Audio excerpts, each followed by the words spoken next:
Manipur Students Federation MSM na senduna leikhidaba Athouba Pebam Chitaranjan leikhidabagi ningsing thouram 19 suba Students Martyrdom Day lisingani kunithoi ki thouram pangthokhre ngasidagi chahi 19 ki mamangda numit simaktada Armed Forces Special Power Act 1958 ki marumda Security Force ki ka henba miot minaibu yaning thaba fongdoktona ek asi Manipur dagi lokthokhigadabani haiba dabi galonana masa mathanta mai thajinduna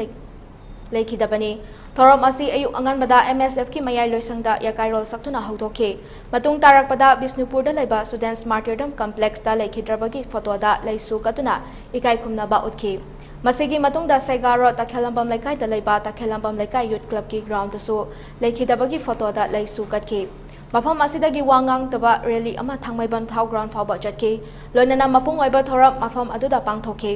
thouram aduda Manipur State Human Rights Commission ke acting chairperson Khaidem Mani Porei Leimarol apunba Maira Paibigi President Ima Longjam Mem Chaubi Committee on Human Rights ki Chairman Fulindro Konsam amadi Manipuri Students Federation MSF ki President Khangema Vidyasagarna maru oiba mitunglen sing oina sarkya ke thouram aduda wangang khibasinga leikhidraba Pebam Chitaranjan khunai asigi damak thawaina ponthapi ki badu singthaki amaramda Armed Forces Special Powers Act ki marumda ngasi fawba Chathariba migot minagi matangda akhang ahisingna sugaina taki pangthokliba thouram asigi matangda MSF ki President Khangembam Vidyasagarna wafam kaya fongdoraki Ogi lengbidabliba mairoising amadi prin amadi electronics media gi sinang sing wahan nutada kai khum basari aduga ogi thouram pareng asida ogi mateng pangbirakiba kudima pusu MSF ki maikai degi hagat chaba amadi kai khumnaba du yang phomda thamjari aduga akoina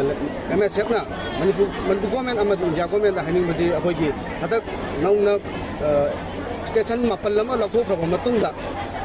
ajupuna Armed Forces Special Power Act 1958 asi amubain asi akoigi Manipur dagi station tara manga lathokre adubu MSF amadi athouba asina pamlamba adumukti hoji phaugi di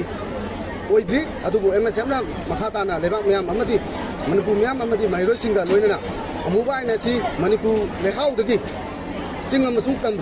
apun badagi pulok lokthokhiba haibase MSF ki pandamni aduga aroi bada MSF ki site gi Manipur praja myam da ngasigi amubai gi mayokta Athouba Pebam Chitaranjan mangangna masam mathanda mai thajaduna leikhidaba asibu ikai khumnaba amadi thagatpa phongdokko oina ngasigi numidang wairamda Athouba sida ikai khumnaba oina yumthong khudingki kendal amam thambiduna Athouba sibu ikai khumnabiu haibase MSF